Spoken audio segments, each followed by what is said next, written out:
I am Ryan L. Pananot, President of Tansa Health Cooperative, and one of the members of Caloocan Professional Cooperative Union, CPCU.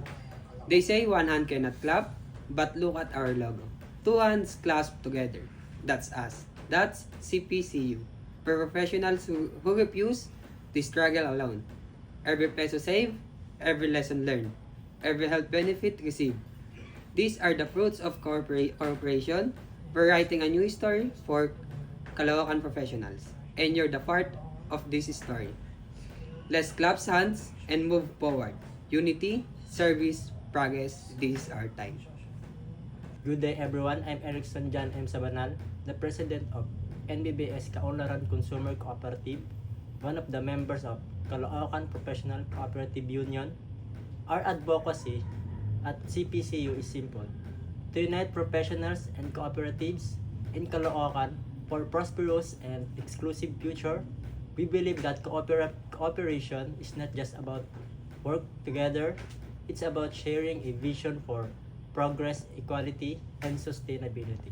That's all. Good day, I am Noliboy A.S. Cuyaga, and I am deeply honored to serve as the President of the MBBS Ligat-Ligatan Consumer Cooperative.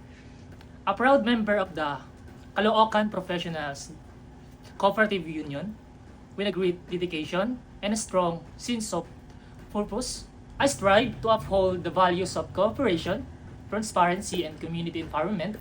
As part of this growing cooperative movement, I am committed to promoting sustainable livelihood programs, financial literacy, and exclusive growth among our members and the wider community. Good day everyone, I am Ravi Perit and I am the proud president of Liwanag Educational Cooperative and one of the member of the Caloocan Professional Cooperative Union. We seek a strong partnership in the Caloocan Professional Cooperative Union, CPCU, to actively participate in local economic planning, ensuring that the voice of the professional sector is heard in developing a truly inclusive and sustainable city. I am Joshua Antonio, and I am deeply honored to serve as the president of the Tabotas West Financially Cooperative and one of the member of Caloocan Professional Cooperative Union.